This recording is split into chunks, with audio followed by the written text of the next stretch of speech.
Bien, buenas tardes a todos. Mi nombre es el doctor Roberto Benítez, soy médico geriatra, actualmente laboro en el hospital del IMSS de Villa Guadalupe número 4, Hospital General de Zona en Monterrey. Eh, los queremos invitar a que se animen a ser coordinadores de temas de los siguientes módulos, a poner un poco más de nuestro esfuerzo. Agradecemos a cada uno de ustedes por acompañarnos y conectarse a esta última sesión de geriatría y radiología. Actualmente nos acompaña el, el doctor, el doctor Jorge Luis Ramírez de la Peña. El doctor es egresado de la Facultad de Medicina de la Universidad Autónoma de Coahuila y la especialidad de radiología por en la Unidad Médica de Alta Especialidad en el Instituto Mexicano del Seguro Social, número 71. Hoy nos va a hablar sobre abordaje e interpretación de la radiografía de columna y signos radiológicos en adultos mayores.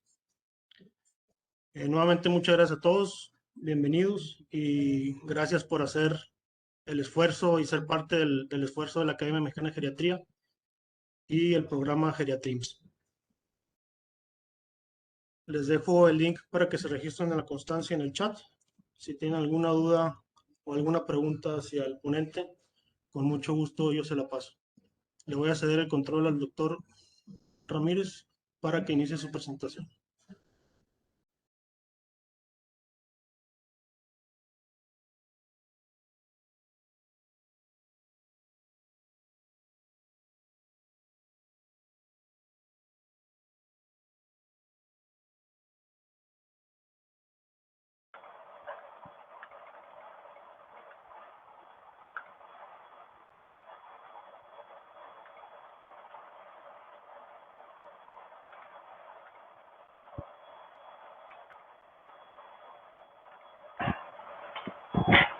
Hola, buenas tardes. Bueno, gracias por la presentación y gracias por la invitación primero.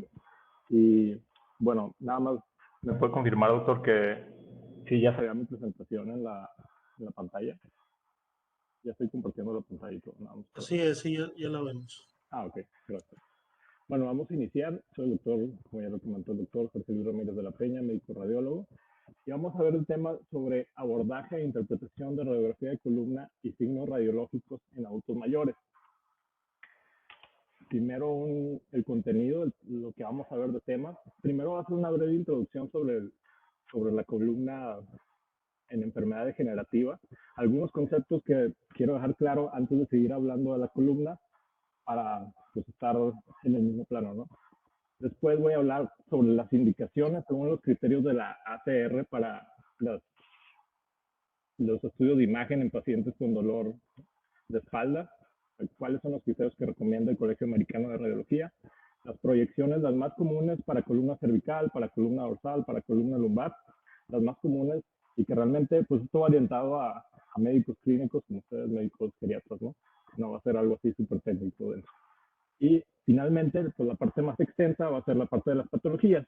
¿Cuáles son las representaciones más clásicas de las patologías más comunes que vamos a encontrar en esta población? Primero, la breve introducción. Desde inicios del siglo XX, Schmoll y Jongham encontraron que aproximadamente el 90% de los hombres de 50 años y el 90% de las mujeres de más de 60 años tienen algún tipo de evidencia radiográfica de degeneración.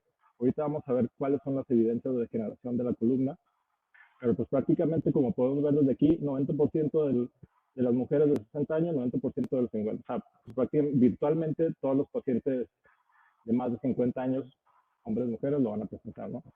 En específico, de la columna lumbar, que es más común el dolor de espalda baja, a la edad de 45, 50 años, el 75% de los hombres y el 60% de las mujeres van a tener datos compatibles con degeneración discal lumbar. Ahorita vamos a ver cuáles son esos signos de degeneración discal.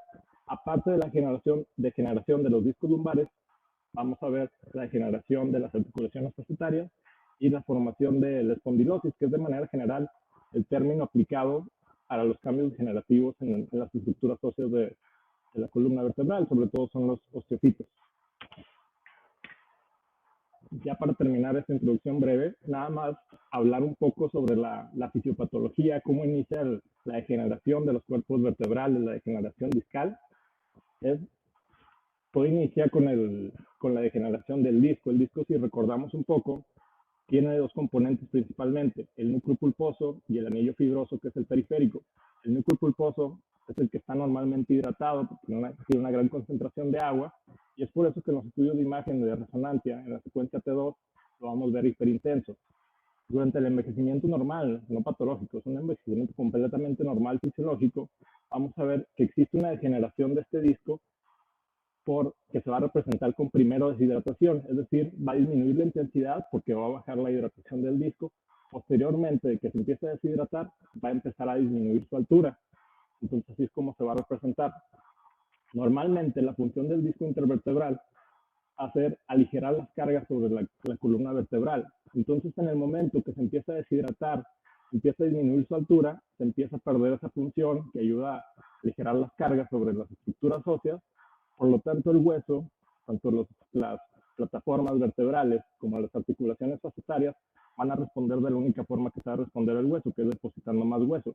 Es por eso que existe esclerosis posteriormente, esclerosis de las plataformas vertebrales y más depósito de hueso a nivel de las articulaciones facetarias, que va a tender a hacer un crecimiento, una hipertrofia de las articulaciones facetarias. Y también en las plataformas vamos a ver la formación de los osteofitos, hacia anterior o hacia posterior, o sea, en direcciones verticales también. En esa parte también va a ser muy importante definir bien cuáles son los considerados como fitos de la columna vertebral, porque estoy seguro que en los reportes que han leído de radiografías de columna cervical, dorsal, lumbar, les han de haber reportado ya osteofitos, ya están marginales, no marginales, o algunos refieren más sindesmofitos, parasindesmofitos, que realmente la definición conceptual de un osteofito marginal, por ejemplo, el osteofito marginal, que es el más común y que siempre se reporta, es un crecimiento óseo en dirección horizontal originalmente a partir de la plataforma vertebral. Esta es la plataforma, hay un crecimiento óseo, inicia como en dirección horizontal y se continúa con la misma cortical del hueso, o sea, nunca se separa y luego ya se vuelve a unir con el resto del hueso, ¿no? Podemos ver cómo es parte también incluso de la misma médula ósea. Si pudiéramos ver aquí en esta imagen del cuerpo vertebral, la médula ósea se extiende hacia el osteofito este que está aquí, ¿no?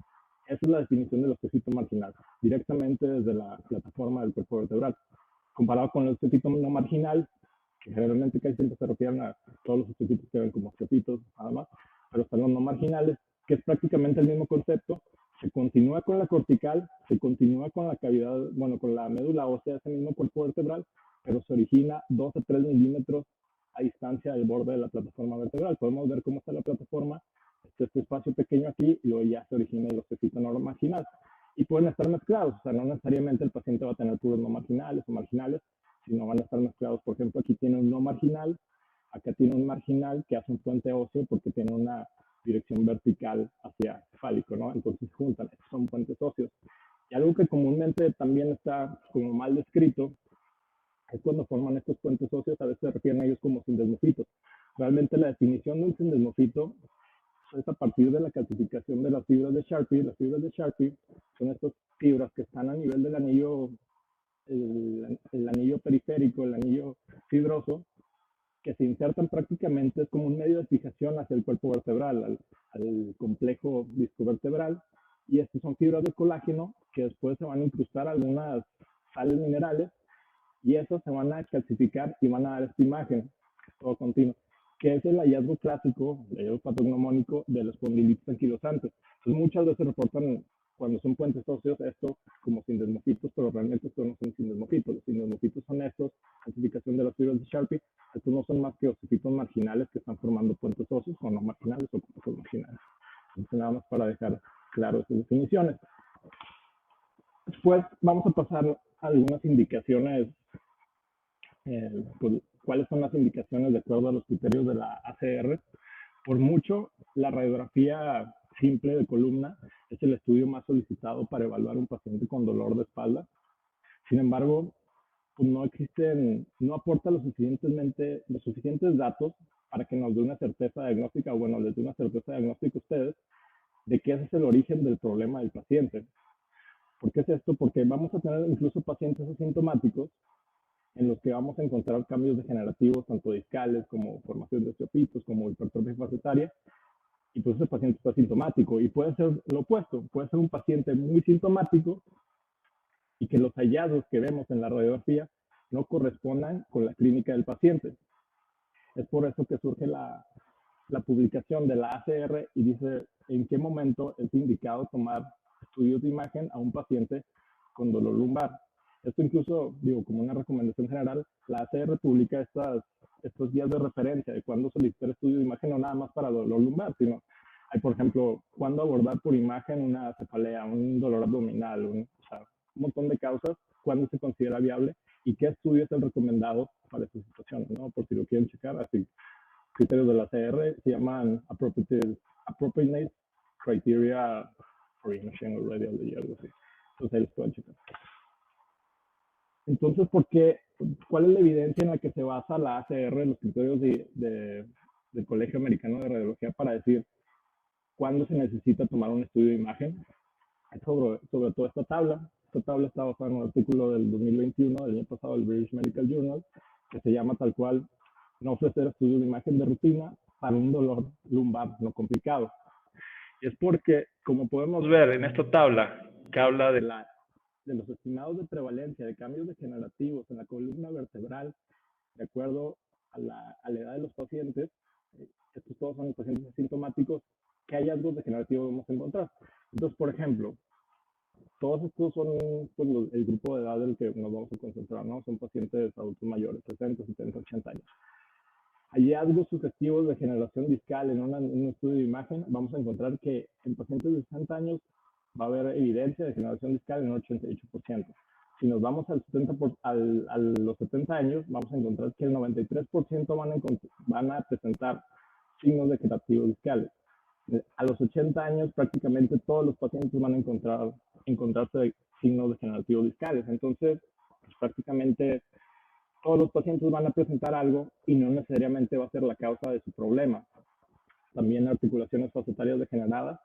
La mitad de los pacientes a los 60 años van a presentarlos, casi 3/4 partes de los pacientes a los 70 años y más del 80% a los 80 años. De igual manera, las espondilolistesis, que es un desplazamiento de un cuerpo vertebral sobre otro, van a estar asociados a cambios degenerativos. Una cuarta parte de los pacientes a los 60 años, un poco más a los 70 y prácticamente la mitad de los pacientes a los 80 años van a presentar espondilolistesis.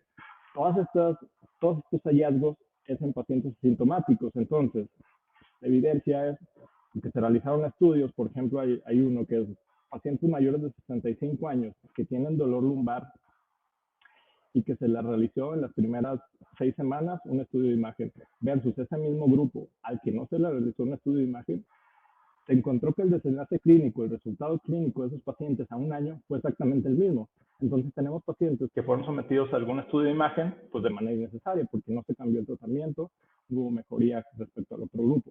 Entonces por eso evalúa ya la ACR de cuándo se debe solicitar. Y ellos lo que consideran es que al menos en un dolor lumbar agudo, considerado agudo como menos de 6 semanas, solamente recomiendan estudios de imagen cuando presentan signos de alarma. Doctor Ramírez, perdón que le interrumpa, es que me dicen que no se escucha bien su audio, si pudiera acomodar el micrófono, por favor. A ver, Gracias. a ver, me dices ahí porque no sé. A ver. Sí, me puede acomodar, sí, pero no sé si.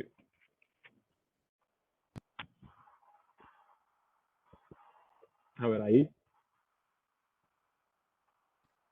A ver si gusta continuar, si no, aquí le aviso. Ok, sí, me avisa, por favor. Gracias. Bueno, entonces lo que considera la ACR para decir si se toma un estudio de imagen de manera temprana, es decir, durante las primeras 6 semanas, son estos signos de alarma o red flags, como los llaman ellos, es decir, con una causa probable de dolor que sea sospecha de cáncer, sospecha de infección, sospecha de fractura, o ya que presente un síndrome de Caudequina o alguna otra manifestación neurológica. En caso, por ejemplo, de la población geriátrica, pues lo más común de sospecha sería, por ejemplo, una fractura de un cuerpo vertebral por probable u osteoporosis confirmada o en una caída en un paciente geriátrico. Ya si el paciente tiene referencia de un antecedente de trauma, eso sí se considera como un signo de alarma o un red flag, ¿no? También el uso prolongado de esteroides ya se considera un red flag. Si tiene antecedente de cáncer, pues a lo mejor ya hay una afección de la columna vertebral, entonces sí es suficiente para considerarlo red flag.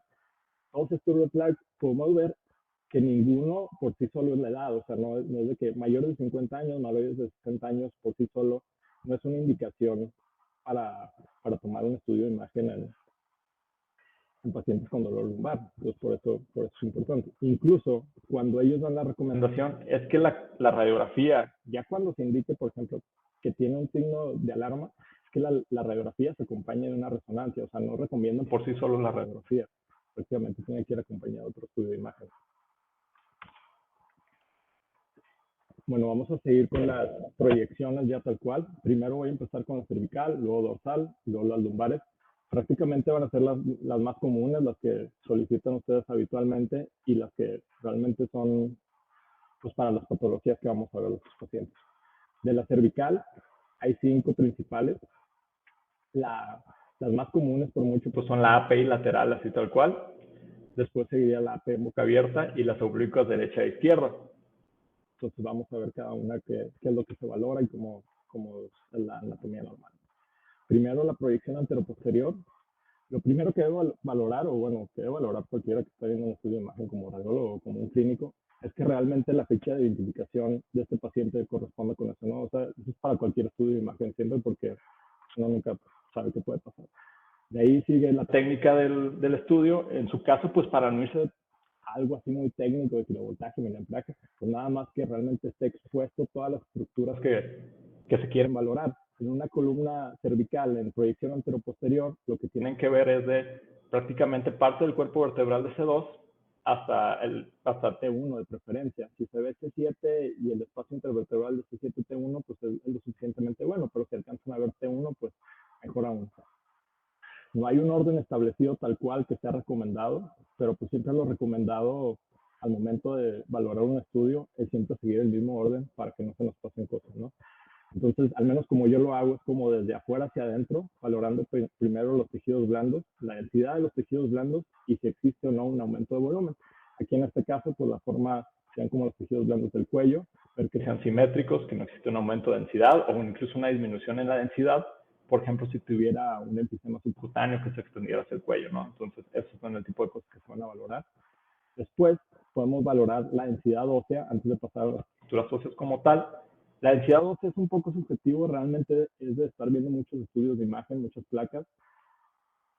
Vamos a valorar primero la cortical. La cortical obviamente va a ser más gruesa por el tipo de hueso que tiene comparado con el hueso esponjoso del resto del cuerpo vertebral. Entonces la forma de decir que la densidad ósea está conservada, pues es ver la diferencia, qué tan grande es la diferencia entre la cortical y el hueso esponjoso y si tiene o no un patrón trabecular aumentado. Cuando la densidad ósea disminuye bastante, vamos a poder distinguir unas líneas un poco más radiopacas en el cuerpo vertebral y eso es un aumento de la trabeculación ósea que está asociado a osteopenia. No vamos a llegar a un diagnóstico como tal certero como una densitometría, pero al menos son indicios de que hay una disminución en el depósito de calcio. Posteriormente ya podemos valorar la alineación en el plano coronal de la columna vertebral cervical. Vamos a ver que no existe una escoliosis de convexidad derecha o izquierda. Después, las estructuras anatómicas que podemos valorar van a ser los cuerpos vertebrales. Vamos a seguir toda la cortical del cuerpo vertebral, que no se corta en ningún momento, que no exista un cambio en la densidad brusco que no sea explicado por alguna estructura que se superpone. Porque, por ejemplo, aquí, este cuerpo vertebral, después va hacia esta densidad, después aquí hay una disminución en la densidad y luego se vuelve a continuar. Pero es porque aquí tenemos la columna de aire de la tráquea, que es pues, normal. Entonces, obviamente, como pasa menos, pues el haz de rayos X pasa por una estructura llena de aire, pues va a haber una menor densidad en esta región, ¿no? Por eso hay una radiolucidez en este nivel y luego que se recupera. Eso es completamente normal. Una vez que se valora toda la cortical del cuerpo vertebral, podemos seguir a valorar las apófisis espinosas, que son estas estructuras que son como una forma de lágrima de cada uno de los cuerpos vertebrales de los que alcanzamos a ver. Y posteriormente vamos a valorar los pedículos. Los pedículos son estas estructuras que se ven como ovaladas, redondeadas, con borde radiopaco. Y también una forma de valorar que está bien tomada es que la La distancia entre estos pedículos debe ser la misma del pedículo a la apófisis espinosa del lado derecho y la misma del pedículo a la apófisis espinosa del lado izquierdo. Debe ser equidistante, ¿no? Igual acá podemos guiarnos por las clavículas porque debe ser la distancia, la misma distancia de aquí del cuerpo de la clavícula hacia la apófisis espinosa del lado derecho y lo mismo del lado izquierdo. Otras estructuras que vamos a valorar aquí son las apófisis encinadas que forman las articulaciones de Luschka, que están desde C3 hasta C7. Son estas imágenes puntiagudas que están en la región posterolateral de los cuerpos vertebrales. Esto que está aquí. Aquí están todas las derechas, que es esta parte de aquí. Y aquí están todas las izquierdas, que son estos que están aquí marcados, los encinados. Eso sería en anteroposterior. Realmente el espacio intervertebral, aunque sí se puede ver aquí, no es algo valorable. La mejor forma de valorarlo pues, es realmente por la lateral. Otra estructura importante que vamos a valorar en la proyección anteroposterior va a ser las articulaciones facetarias. Las articulaciones facetarias están formadas por la apófisis articular superior de un cuerpo vertebral inferior, que es este que está aquí, y la apófisis articular inferior del cuerpo vertebral superior. Estos hacen las facetas, articulaciones cigoapofisiarias, y el borde de estas articulaciones es como lo muestra esta línea roja incompleta, ¿no? Van a ser onduladas, pero debe ser lisa, no debe haber un salto, no debe haber un corte, no debe ser irregular, debe ser toda esta superficie lisa, como lo podemos ver aquí ya en la radiografía anteroposterior. Podemos ver cómo se continúa la línea, toda, aunque es curva, se continúa y la superficie es lisa, no hay un salto, no hay una disminución, no hay una irregularidad. Ahorita vamos a ver unos ejemplos de artrosis facetaria, cómo esta línea ya deja de ser curva, es irregular, se pierde esta imagen. Otra proyección que se puede tomar cuando se quiere evaluar C1 o C2 es la proyección anteroposterior de boca abierta, donde los incisivos van a estar más o menos a la altura del maxilar, tener la boca abierta, y es para valorar sobre todo la apófisis odontoides y la articulación entre C1 y C2. La apófisis odontoides debe estar central. Prácticamente lo recomendado es que si trazamos una línea a través de la apófisis odontoides en el centro, debe cruzar justo en el centro de los incisivos. Esto está un poquito rotado hacia la derecha, porque si vemos aquí está la línea entre los incisivos y la apófisis odontoides está acá. El resto de la técnica está bien porque está expuesta la apófisis odontoides. Podemos ver las masas laterales de C1, que son estos triangulitos que se ven aquí. Los espacios articulares entre C1 y C2 están conservados. Las superficies son lisas, son simétricos. Podemos ver cómo este espacio es igual a este. Las superficies no son escleróticas, el depósito de calcio pues, es normal, no está aumentado, no están hipertróficas. Es prácticamente. Luego se valoran generalmente si hay una solución de continuidad o hay cambios generativos, ¿no? Y la solución de continuidad en las alturas de la base de la apófisis odontoides o el cuerpo de C2. La proyección lateral es la que realmente pues, aporta más datos en estos pacientes porque va a valorar principalmente los espacios intervertebrales. Una forma de valorar la altura de los espacios intervertebrales, el tipo en general, es que a medida que vamos descendiendo desde C1, bueno, de C2, C3, C4, así hasta C6, C7, el espacio intervertebral debe ir aumentando en su altura, o debe ser al menos del mismo tamaño que el previo, es decir, el espacio intervertebral de C6, C7 debe ser al menos del mismo tamaño o mayor que el de C5, C6. El de C5, C6 debe ser mayor o del mismo tamaño que C4, C5 y así hacia arriba, ¿no? Entonces, el de C5, C6, C7, en este caso, pues sería el más grande o va a ser del mismo tamaño que este previo. Si el de C6, C7, está disminuido respecto al previo, eso habla de una degeneración, bueno, una disminución en la altura del espacio intervertebral, que es lo mismo a cambios degenerativos discales. En la proyección lateral también se ve el C7T1, que es este espacio que se alcanza a ver aquí un poco. Idealmente se debe ver un poco más. Aquí se atraviesan un poco los hombros. Idealmente se debe ver libre este espacio, C7T1. A veces por las condiciones del paciente, pues no se va a lograr de manera óptima, ¿no? Idealmente el radiólogo les debe poner que la proyección fue tomada así por limitaciones del paciente, no porque técnicamente el técnico radiólogo lo hizo mal, ¿no? Entonces, esa regla prácticamente que debe ir aumentando la altura del espacio intervertebral a medida que bajamos en estos niveles, aplica lo mismo a los niveles lumbares. Es decir, el nivel de L4, L5 va a ser el más grande de los lumbares. Ya en el nivel C7, T1 y L5, S1, que es la transición de cervical a dorsal y de lumbar a sacra, esa regla se pierde. Esos espacios intervertebrales sí pueden estar un poquito de menor altura respecto al previo. O sea, esta regla nada más abarca hasta C6 y 7 y el E4 y el 5. Ya en adelante ya se pierde esa regla. Lo otro que podemos valorar aquí son las articulaciones facetarias, que son estas que están aquí, que es las que habíamos visto previamente en la proyección anteroposterior. Aquí podemos ver el espacio articular visto de lado. Esto sería la apófisis articular inferior de C3, que se articula con la apófisis articular superior de C4. Este espacio va a estar ahí conservado y estas superficies son las que se pueden esclerosar en algún momento porque hay más depósito de calcio. Entonces, en la proyección lateral vamos a poder valorar, para hacerlo más fácil, al menos 5 líneas que son las recomendadas. Son estas 5. La primera, que se divide como en dos partes, que es retrofaringea y retrotraqueal. El componente, la línea retrofaringea, que habla del espacio retrofaringeo tal cual, es que este espacio que está ubicado aquí, anterior a la columna vertebral y posterior a la línea retrofaringea, debe ser menor de 4 milímetros a nivel del cuerpo vertebral de C3. O sea, este espacio debe de medir menos de 4 milímetros. Otra forma de medirlo es que este espacio debe de medir menos de 1/3 del ancho del cuerpo vertebral de C3. Es decir, si dividimos en 3 partes el cuerpo vertebral, este espacio debe ser menor. Se considera anormal más de 7 milímetros tal cual. O sea, eso ya nos hablaría de que esté completamente anormal. De la distancia esta, como podemos ver, si normal es menor de 4 y anormal mayor de 7, pues ahí está como el limbo entre 4 y 7, que pues puede estar patológico, puede estar normal. Eso pues ya dependería del paciente, la verdad.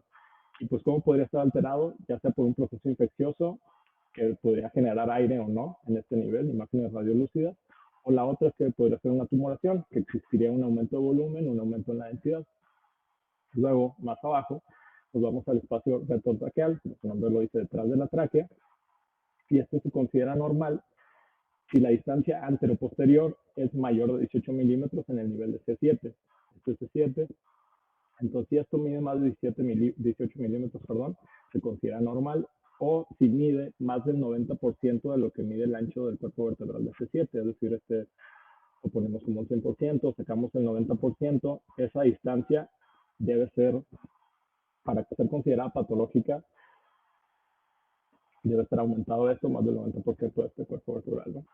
Después nos vamos un poco más atrás, hacia el borde anterior de los cuerpos vertebrales, y está la línea vertebral anterior, que corresponde con el ligamento longitudinal anterior, que es toda estas 3 líneas que siguen, como podemos ver, también son igual que las de las articulaciones facetarias. Es una línea continua, lisa, y tiene una curva, pero como podemos ver, nunca hay una disrupción, nunca hay un salto, nunca hay una irregularidad. Esto es una línea completamente normal. Después está la línea vertebral posterior, que habla del ligamento longitudinal posterior, y podemos ver cómo es una línea continua, lisa, que sigue todo el borde posterior del cuerpo vertebral. Después sigue la línea espinolaminar posterior, que corresponde con el ligamento amarillo anatómicamente, y podemos ver cómo es una línea continua que sigue a todo lo largo de la columna vertebral, también sin saltos. Todas estas líneas deben ser igual, continuas, sin saltos. Y después hay esta línea, que realmente no es una línea, porque nos vamos desde los extremos distales de las puntas de las apófisis espinosas, podemos trazar una línea que las junta todas, y eso también se debe mantener continua. Entonces, si por ejemplo vemos que hay un desplazamiento de un cuerpo vertebral o una apófisis espinosa más cerca, pues podemos estar hablando de una subluxación o una luxación. Si hay una pérdida de esta línea que se hace irregular y que se mete un poco hacia acá de la línea vertebral anterior, pues podríamos estar hablando de una fractura. Ahorita vamos a ver alguna fractura. La otra proyección, que a veces no se pide, dependiendo de algunos médicos si las piden, son las oblicuas, y esto sobre todo valoran los forámenes neurales, que son estas estructuras que están aquí, ¿no? Estas estructuras ovoideas, que son las raíces, la salida de las raíces nerviosas que vienen del cordón medular, todas estas que están aquí. Y esta es la estructura normal, es una imagen ovoidea, radiolúcida. La oblicua derecha, vamos a evaluar los forámenes neurales izquierdos; la oblicua izquierda, vamos a evaluar los forámenes neurales derechos. Realmente este pues es un paciente normal. En pacientes geriátricos va a ser muy difícil realmente ver esta misma imagen. O sea, para ver los forámenes neurales normales en un paciente geriátrico, pues tendría que estar los procesos uncinados, que son estas imágenes aquí puntiagudas, deberían estar normales, y las articulaciones facetarias deberían estar normales. Que como vimos, pues prácticamente la artrosis facetaria hasta 60, 70, 80 años, pues es más de la mitad de los pacientes, entonces sería difícil ver esa imagen conservada. Pasamos a la columna dorsal, vamos a verlo en proyección AP y lateral. En la proyección anteroposterior, prácticamente lo mismo de la columna cervical, se valora lo mismo. Debe abarcar desde el cuerpo vertebral de T1 al menos hasta T12. Aquí se alcanza a ver T7, pues mejor aún. También vamos a poder valorar las costillas hasta lo que se alcanza a ver, ¿no? Todas las costillas.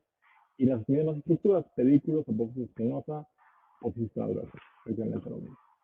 En la proyección lateral vamos a poder seguir las mismas líneas longitudinales anterior, posterior y espinolaminar. Y debe conservar las mismas características. Debe ser todas continuas, sin saltos, sin irregularidades. Aquí pues la irregularidad nada más sería dada, por ejemplo, por estos trocitos marginales anteriores que están formando en algunos cuerpos vertebrales. Y pues aquí también valorar la altura de los cuerpos vertebrales, porque aquí ya empiezan a ser más comunes las fracturas por compresión, que ahorita lo vamos a ver. Después vamos a pasar a las proyecciones de columna lumbar. Prácticamente en la P lo mismo de la dorsal, lo mismo de la cervical.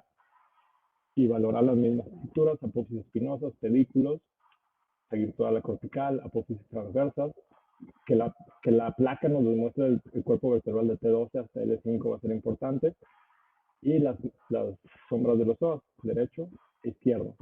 Entonces va a ser importante también que los pedículos estén simétricos, que tengan la misma densidad, que no exista un aumento en el tamaño de uno respecto al otro, porque luego las lesiones blásticas o líticas tienden a afectar los pedículos y esto va a afectar su densidad y su tamaño, entonces también considerar eso. La proyección lateral, también valorar los espacios intervertebrales que les he comentado, como ir viendo la altura y que sigan esa regla de que a un nivel más caudal deben ir aumentando de tamaño, ¿no? Las articulaciones facetarias que conserven su espacio, que no aumenten la esclerosis, que no aumenten su tamaño tampoco. Y ahora sí ya vamos a pasar a algunas patologías, las más comunes. Primero vamos a ver la enfermedad degenerativa discal. Es un proceso generalizado, multifactorial, que va a afectar la unidad discovertebral y que provoca alteraciones biomecánicas y morfológicas. Entonces, como les había comentado, el origen de gran parte de los problemas de la columna vertebral es por la enfermedad degenerativa discal. Es como el inicio de la patología que desencadena a todos los que vamos a estar viendo ahorita. Por eso es como el primer tema. La etiología, pues realmente es multifactorial. Los factores de riesgo que existen son trabajo manual, obesidad, tabaquismo, incluso algunos han asociado a depresión. Va a estar asociado con también patologías de otro tipo discales como ahumamiento, algunas hernias o cambios degenerativos en las estructuras óseas como formación de osteofitos, estenosis foraminal o estenosis del conductor quirio. Prácticamente desde los 45, 65 años es cuando lo vamos a empezar a ver y afecta de igual manera a hombres y mujeres. Aquí está un esquema de cómo se ve representado. Entonces lo que termina pasando, disminuye la altura del disco intervertebral, empieza el depósito de hueso en la plataforma, lo que se conoce como esclerosis discogénica, existe formación de osteofitos marginales anteriores, posteriores, incluso el disco, aunque no se termine horneando, podemos ver cómo sigue el osteofito, entonces termina jalando prácticamente el disco, lo acompaña al osteofito, que en la columna cervical hacen estos complejos discosteofitarios, o sea, no es nada más como una hernia, de hecho no es considerado como una hernia tal cual, sino que es la protrusión del disco acompañado de osteofito, entonces eso nos hace que el conducto raquídeo termine estando estrecho, ¿no? Otro fenómeno que puede pasar es el fenómeno de vacío, que es la presencia de aire dentro del espacio intervertebral, ¿verdad? Y esto es porque existe una degeneración con depósito de formación de nitrógeno en los espacios intervertebrales. No nos habla de un proceso infeccioso ni nada, o sea, nada más es la degeneración normal, como la parte final, después de que se degeneró todo el disco, existe depósito de nitrógeno en ese nivel, ¿no? Entonces aquí tenemos esta proyección, una proyección lateral de columna cervical. Podemos ver cómo los cuerpos vertebrales, bueno, incluso la alineación de la columna en el plano sagital está perdida, hay una inversión de la lordosis, una posición en cifosis. Podemos ver cómo la altura de los espacios intervertebrales está completamente disminuida. Las plataformas están escleróticas, podemos ver cómo hay aumento en la opacidad. Hay formación de osteofitos marginales, tanto anteriores como algunos posteriores más pequeños. Hay formación de puentes óseos. Todos estos son cambios degenerativos discales. Esta es una columna vertebral lumbar normal. En la proyección lateral podemos ver cómo se sigue la regla, que van aumentando de tamaño o se conservan al menos bien respecto a, o sea, el mismo tamaño respecto al previo, excepto el E5-C1, que es este que está aquí, que prácticamente está del mismo tamaño que el 4D5 o un poquito más reducido, pero eso es normal. Aquí un poco de cambios ya degenerativos discales. Hay una reducción en el espacio, y hay osteocitos marginales asociados, hay articulaciones fascietarias con esclerosis en su superficie, y en este caso, ya un caso más severo, hay disminución del espacio, hay esclerosis en la superficie, las articulaciones fascietarias se ven escleróticas, incluso aquí ya está perdido completamente el disco, la altura del espacio intervertebral, y podemos ver un desplazamiento posterior del cuerpo vertebral del E5 sobre C1. Podemos ver cómo el límite del cuerpo vertebral del E5 está aquí y S1 está acá. Entonces hay un desplazamiento posterior, una listesis de L5 sobre C1, y esto, cualquier alteración en la biomecánica, en la alineación de la columna vertebral, va a tender a hacer más cambios degenerativos. Vamos a pasar a la estenosis espinal. Primero vamos a ver la parte cervical. Pues es un estrechamiento del canal espinal, de los forámenes neurales también, a nivel de la columna cervical. Esto generalmente es de cambios degenerativos multifactoriales crónicos. La etiología es una compresión no traumática que es progresiva y es crónica. Generalmente lo encontramos en pacientes mayores de 50 años. Es más común en hombres. Y la presentación clínica pues, va a depender de la severidad. Puede ir desde debilidad de las extremidades superiores, alteraciones en la marcha, cuando existe ya una mielopatía cervical. Entonces aquí está lo mismo que hemos visto en la lumbar aplicado a lo cervical.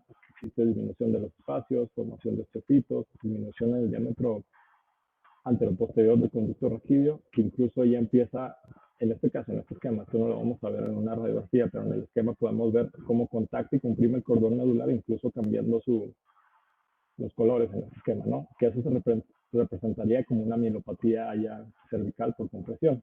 Entonces, en este paciente, podemos ver los mismos cambios, prácticamente hasta este cuerpo vertebral está normal. Este ya tiene una alteración en la morfología, el espacio está reducido, este espacio está reducido, también hay alteración en la morfología.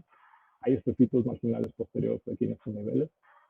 Aquí hay una estenosis del conducto raquídeo en región cervical, que también hay una forma de sacar un ratio, o sea, si quieren medirlo, si quieren hacerlo de manera más objetiva y no nada más decir, pues está reducido porque hay un osteocito posterior y porque está reducido el espacio y todo eso. La forma de sacarlo es un ratio de torgo, proporción de torgo, que mide desde la línea espinolaminar, que era la que estaba aquí, hacia el borde posterior del cuerpo vertebral, incluyendo los osteocitos, se mide esta distancia entre la anchura del cuerpo vertebral. Este ratio, para ser considerado normal, debe ser de más de 0.8. Si está en menos de 0.8, ya se considera patológico. Hay algunos que están las dinámicas, que aparte de mostrar en ocasiones mejor la patología de los osteocitos marginales, por ejemplo los posteriores, y una estenosis del conducto raquídeo a nivel cervical, también nos ayudan a ver la estabilidad. Puede ser que una listesis aparezca en el movimiento de flexión o extensión, y es un movimiento de traslación. Esto es la verdad que siempre ya lo solicitan más los especialistas en columna, así como un médico clínico, pues es raro que lo solicite, nada más para demostrar en este caso.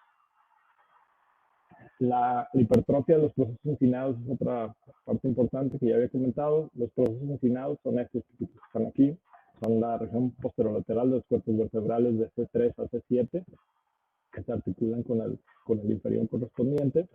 ¿Y cómo lo vamos a ver una degeneración de estos, o bueno, sí, cambios degenerativos de los procesos encinados?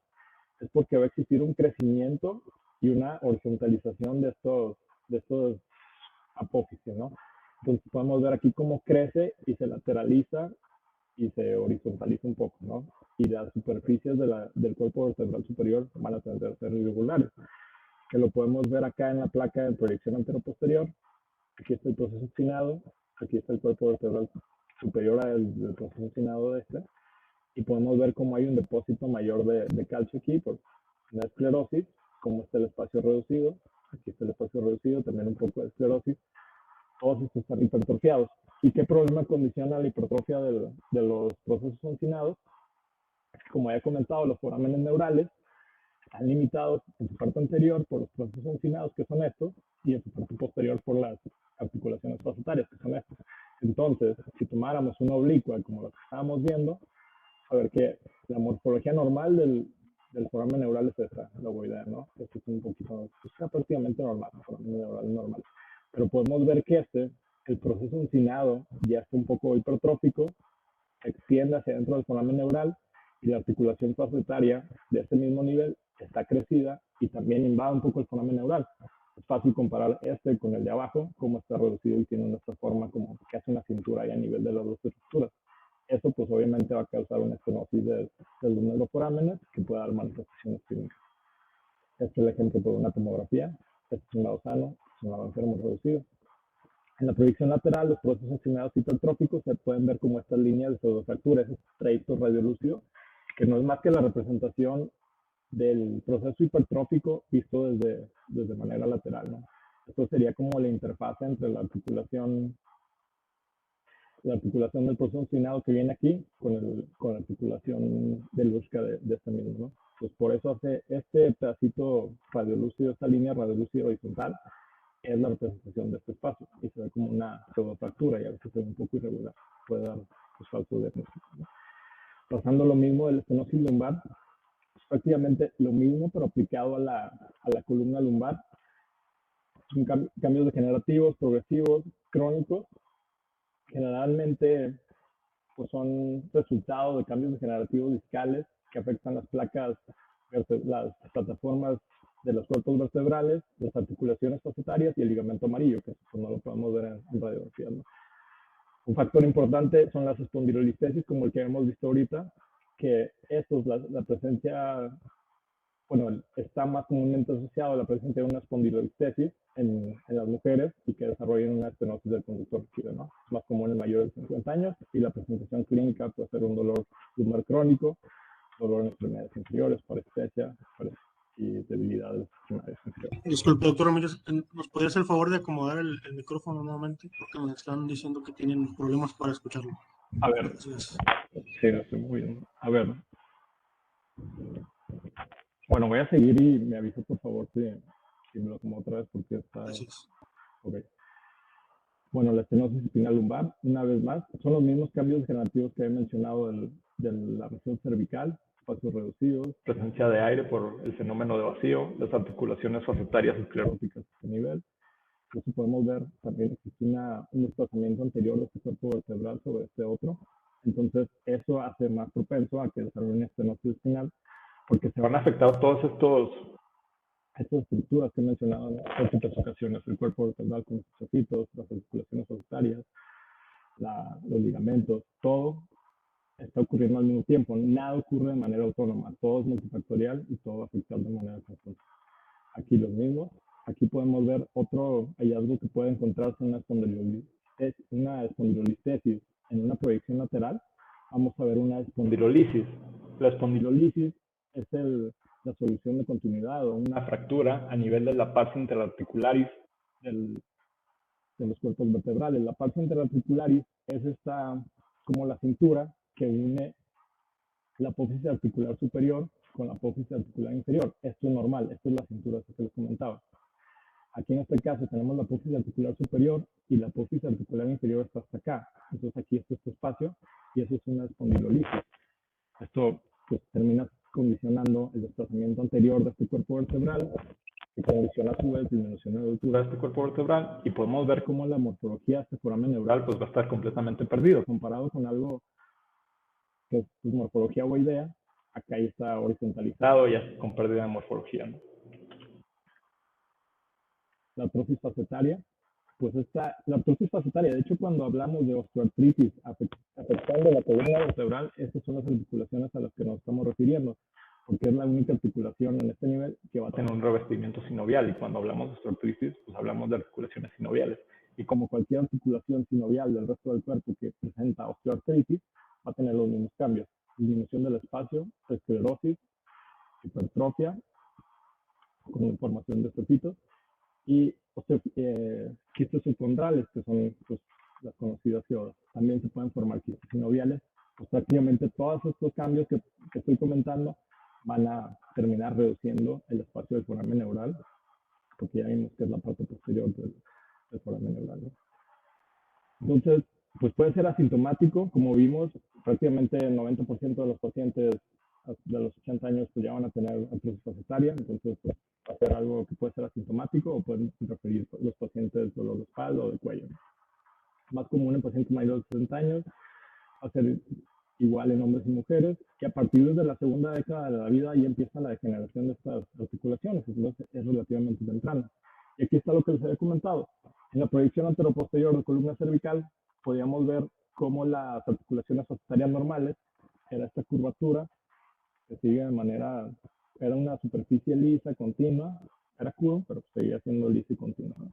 Aquí ya podemos ver cómo ya es irregular a partir de la hipertrofia que vamos viendo aquí, incluso se hace tan hipertrófico que hace unas curvaturas extra a nivel de justo del espacio articular. Pues así lo vamos a ver en una proyección cervical anteroposterior. Prácticamente la línea que podíamos trazar de forma ondulada, aquí ya no la vamos a poder trazar y ya se pierde todo eso, es irregular. En una proyección lateral vamos a poder delimitarlo bastante fácil. Aquí está, este es el espacio articular de esta articulación facetaria. Esta sería la apófisis articular superior de este cuerpo vertebral, la apófisis articular inferior de este cuerpo vertebral. Este es el espacio articular, está reducido, están los bordes escleróticos. Y si nos fijamos, pues prácticamente el afectado es este, porque este está pues, considerado relativamente normal.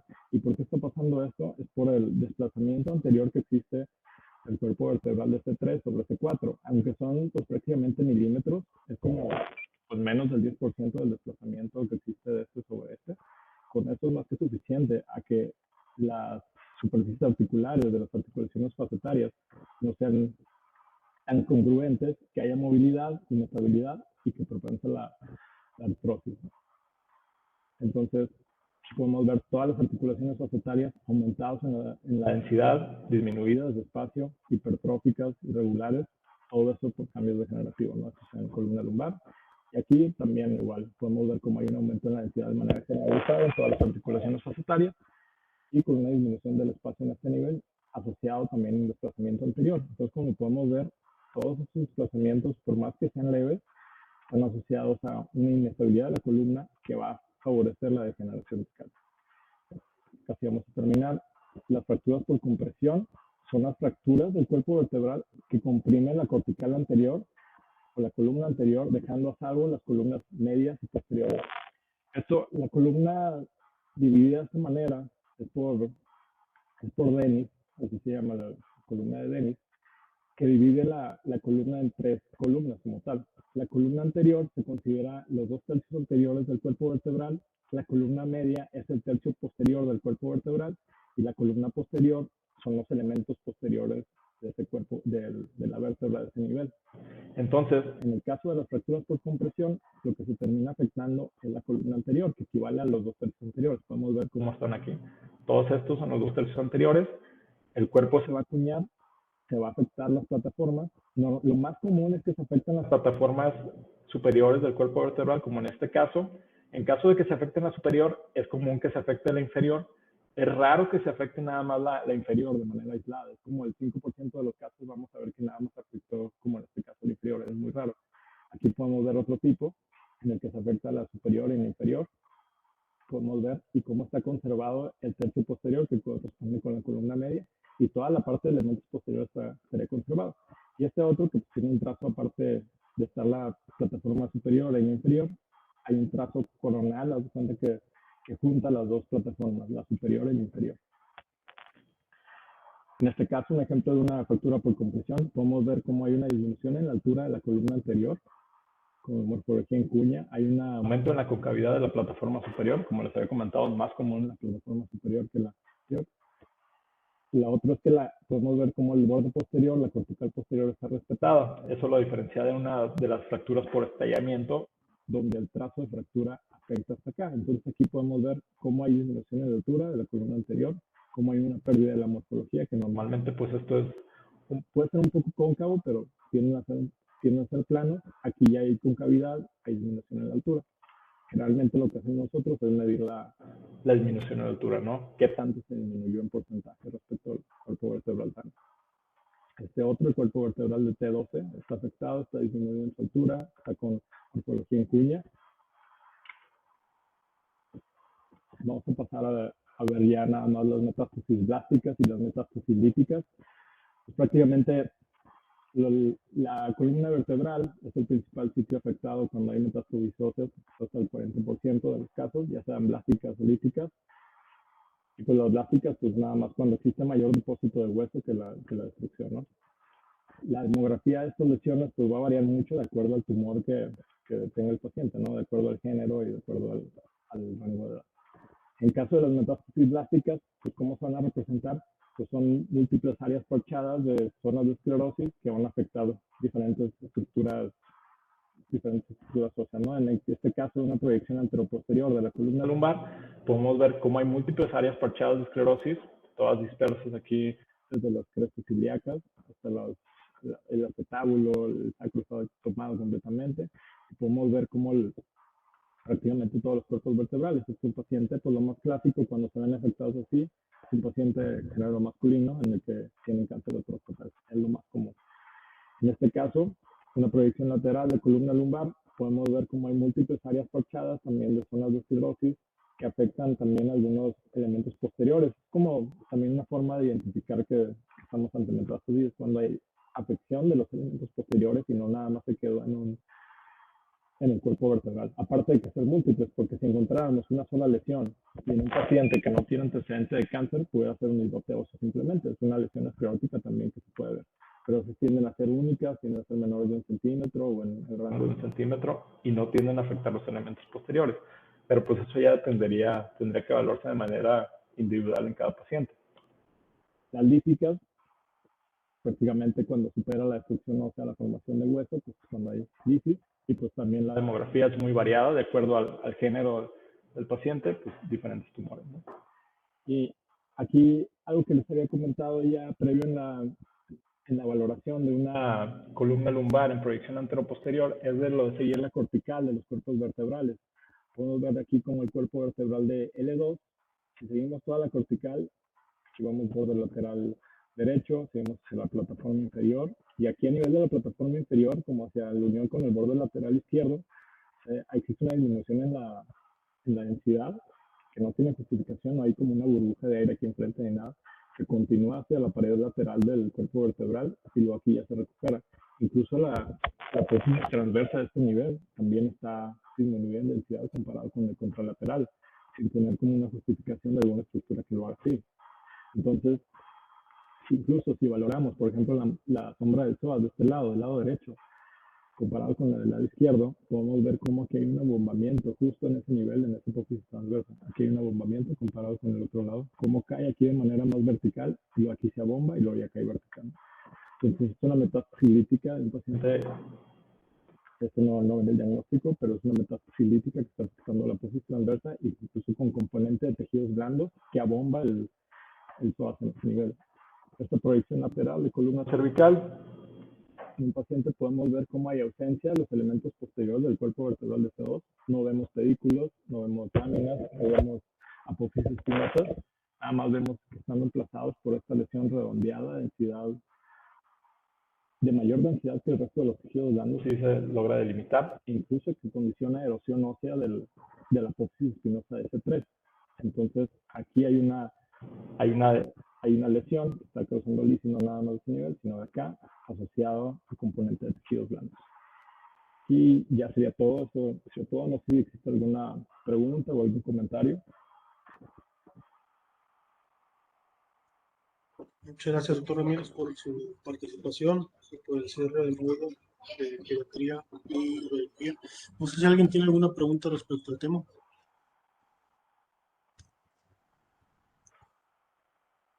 Bueno, invitamos a la próxima sesión. Iniciamos un nuevo módulo de geriatría y medicina interna el jueves de la siguiente semana. Y también pues les reitero la invitación para que se animen a coordinar una sesión como estas. Voy a compartir la pantalla para pasar al concurso de preguntas por sedes.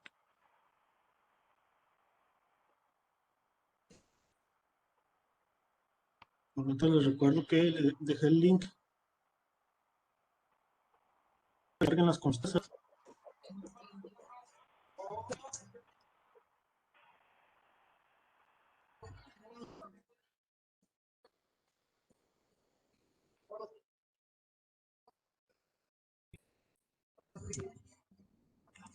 Ahí vamos a dar 2 minutitos, por favor, para que escaneen el código QR y puedan acceder, por favor.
Bien, vamos a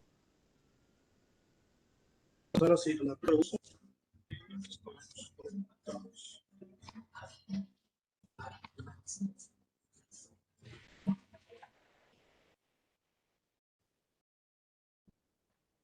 En esta radiografía, ¿a qué diagnóstico hace referencia la imagen?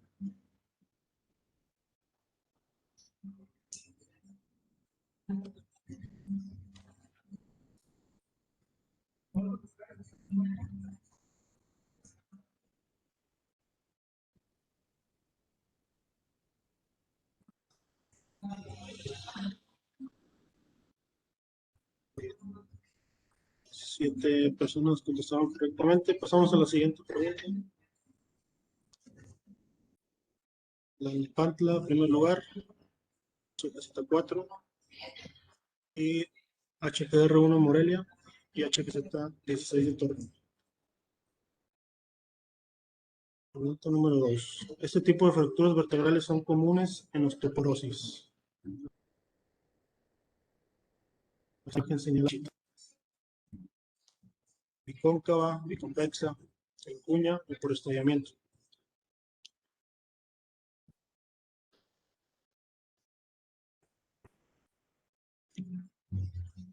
Tres personas respondieron bicóncava. La Nepantla sigue en primer lugar. HGZ4, Morelia y Torreón. Vamos a la siguiente. La siguiente. El nombre de este tipo es de qué diagnóstico. Marca la imagen por la flechita amarilla. Espondilodicitis, tuberculosis ósea, cáncer de próstata o mieloma múltiple.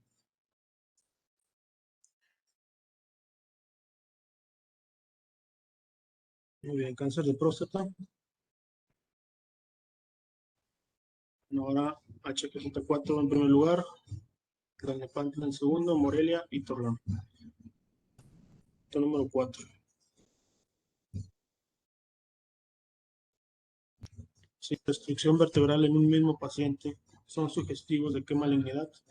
Acabo con las flechitas amarillas. Cáncer de próstata, mieloma, cáncer de mama u osteosarcoma.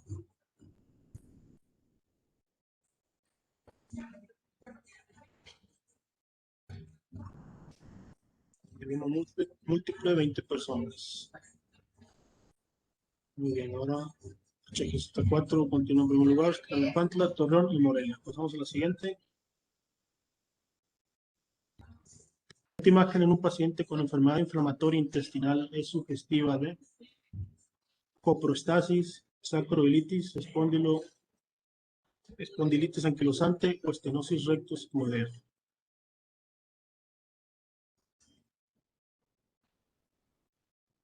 Respuesta correcta, sacroiliitis. Bien, ahora Torreón en segundo lugar y Tlalnepantla.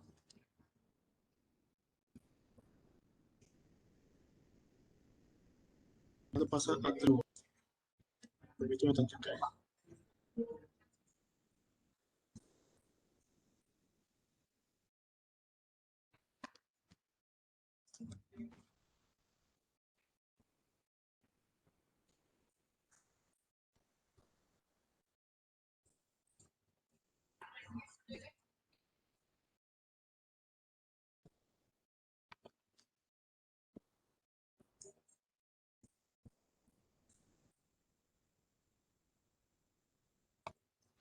Siguiente pregunta, 6 de 9. La imagen es sugestiva de qué patología? Marcado con las flechas amarillas. Osteoporosis, hiperostosis, espondiloartrosis y espondilitis anquilosante.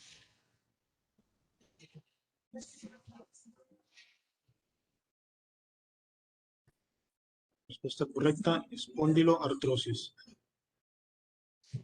Muy bien, continuamos.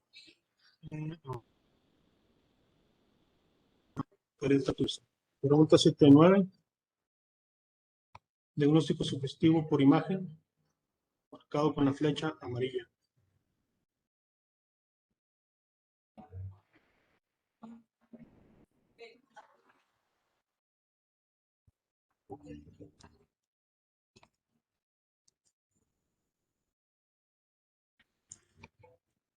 En 13 personas contestaron de manera correcta.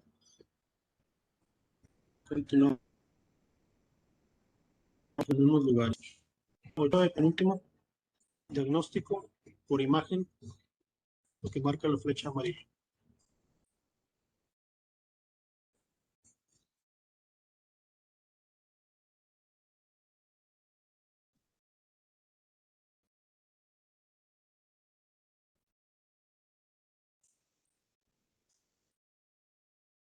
Personas, la gran mayoría, y vamos a ver cómo queda. Muy bien. Seguimos iguales. Última pregunta.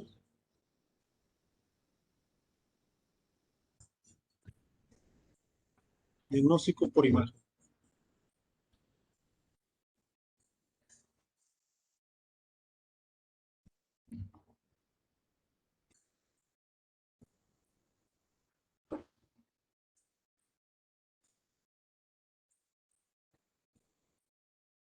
Respuesta correcta, colapso vertebral.